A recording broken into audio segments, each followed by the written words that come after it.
Hey guys, Zach at the Path. Today I'm sitting here with the world's fastest Indian, aka Sanjay, among many other I have aliases. many nicknames. Oh yeah, exactly. Sanjay, what are we looking at today? This right here is a 2022 Santa Cruz Bronson CC. It started its life out as a X01 Axis build, and I think I've just kept the headset and maybe the C-post clamp. Yeah, there's and the fork. And the fork, yeah. right. Yeah. But not much else has stayed stock on it. Walk me through the current build you have on your Bronson here. Yeah, so this is a 2022 Santa Cruz Bronson CC. It started its life out as a the X01 Axis Reserve build. I kept a couple of the parts. I started with the a ONEUP bar with the race face, I think a turbine R stem, whatever the shortest one they had. I do ESI grips on my bikes. I've just been really happy with like how comfortable they are. They do dampen a little bit of vibrations, but they do really bad in crashing. And so these are like ODI bar plugs from probably 15 years ago. They actually were supposed to go over the locking clamps on the old like original generation of the lock-on grips. And those kind of do a pretty good job of like protecting the grips in a crash.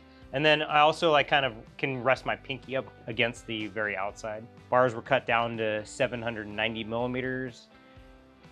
As far as like the rest of the build, I went with pretty much Shimano XT everything. So the 8120 4-piston brakes. I run metallic pads. They are known to be a little bit rattly, the fin metallic pads, or even any of the fin pads. So I do have a little bit of Velcro on, I believe it's on the backing material for the pad. It kind of just keeps them from rattling around. Keeps them a little stiffer in the caliper. Yeah, just makes the bike more quiet for the most part. Right. The fork is a Fox 36. Believe it, they come set 160 from the factory. I'm usually kind of like lighter on the compression as far as my personal riding style. If I'm riding really steep trails, I usually give it a couple clicks of low speed compression. But my high speeds usually, like on almost all my bikes, pretty open. The wheels I built myself. They are DT 350 hubs on CRANKBROTHERS synthesis rims. They're the Enduro ones. They are a little funky when it comes to building because the rears are 32 spoke and the fronts are 28. Not many companies actually like sell you a mismatched set of hubs. So I had to kind of piece everything together. And I think I went with like just standard DT Swiss, competition spokes. They're the black double-butted spokes. Rear shock. This bike came stock with the Air. I think it's like a Rock Shock something or another. The Super Deluxe. Yeah. I think, yeah. And so my girlfriend actually had the exact same bike, same color, everything. And I think Zach helped her out to buy this shock. Well, when we sold that, I took the shock, and it's now on my bike. I've changed the settings on it a little bit. I think I like lighter compression than her, and I like lighter rebound than her, so I've changed that up. Dropper, I went with the stock was a Reverb 150. I have a pretty long inseam. I have 32-inch inseam, so I went with the a ONEUP 210 millimeter dropper. They've been really reliable, and they usually allow you to run a couple more mils of drop than most other brands. I just put this ERGON saddle on a couple days ago. So far, it's been really comfortable. I had a Pro on for a long time, and I don't know, it just wasn't the most comfortable. It wasn't cutting it anymore. It was starting to get a little uncomfortable. So I've only done a couple rides on this one, but it's been really good so far. Nothing to complain about, which is a really good thing for a saddle. If you kind of forget that it's there, it's actually if you can ride a saddle right off the bat and immediately be forgetting that you're sitting on a mountain bike saddle, that's generally a pretty awesome. So I think I'm kind of sold on it. I don't know if it has something to do with the shape of it, but I had to actually tilt it nose higher than I'm normally used to. But I also haven't been climbing the really steep stuff lately, so that might kind of tilt down once I get back into the canyons instead of the parks. As far as like rounding out the build, I have some Schwalbe knobby neck tires on the front and a set of the Rock Razors, which are pretty much like semi-slick in the rear, so it rolls really fast. They are really lightweight compared to, you know, comparable tires.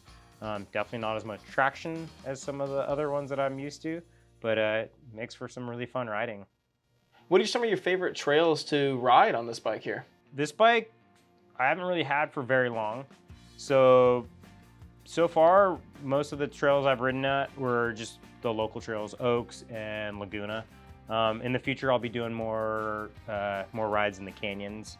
Some of my favorite trails on it so far have been, I like doing Rocket on it. Five Oaks is a lot of fun. Car Wreck, you might see it later in this video.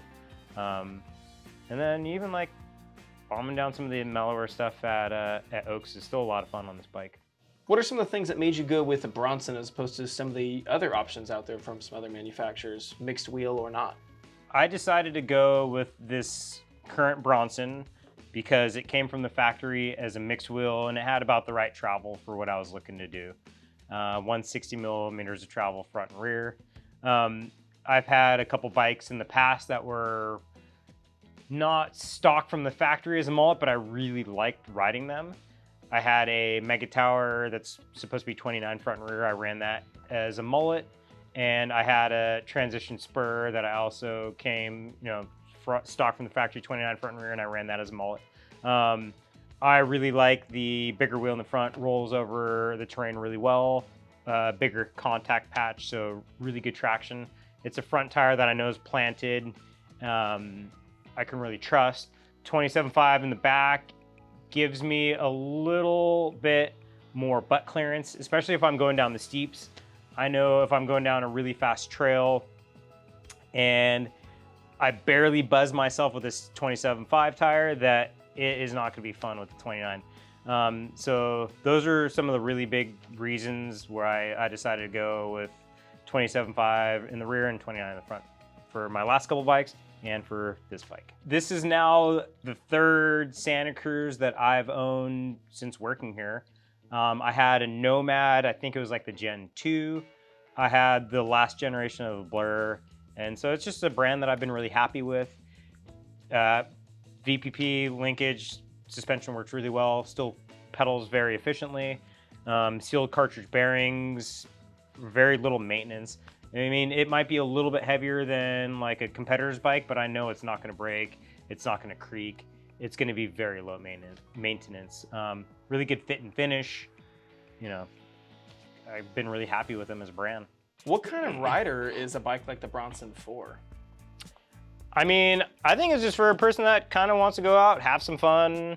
I don't know, I mean, riding steeper trails, I think it does really well. Even if you're like a beginner rider, I think a bike like this would still be beneficial. Yeah, so I mean, really anybody that wants to go out, have fun, still climb uphill. If you want to do the occasional park day, I think a bike like this is great. If you don't want to have like the big travel and lug it around all the time, you know, it still climbs really well, but could still handle, you know, for bigger stuff from time to time. Sounds like a pretty good balance all around of everything. Yeah, I mean, if I only had one bike, I think this would do really well. Right. I have a few others at the moment, but if I didn't have the other two, I think I could do, I wouldn't want to dirt jump a bike like this, you know, like proper trails. Right. But I mean, even if a person was like a one bike stable type of person, it sounds like this could be a really good fit for them overall. I think it could be, yeah. Yeah, awesome. Yeah. Do you have any future upgrades planned for this bike, or are you kind of done where it's at? I've been really happy with this build so far. I spent a little bit of time, you know, customizing it with parts I already had and parts that I was really familiar with. I guess in the future, I'm always a fan of bigger brakes. At the time when I built this, the 180 was the biggest one I had that actually matched that front one. But they're available now, like at least the matching ones. So I might just do a 203 rear rotor in the future. But really, that's the only thing I could think of right now. Thanks for checking us out for this week's bike check with Sanjay and his Bronson. If you guys have any questions about his Bronson, you got questions about other Bronsons that we may have, you're looking to purchase one, Sanjay's here most of the days of the week at the shop. Feel free to stop by, ask him questions, ask any of our other sales associates. We're all pretty knowledgeable on these bikes here, so feel free to stop by. Follow us on our social medias, Facebook, Twitter, Instagram, and whatnot. Go ahead and like and subscribe down below, and catch you in the next one.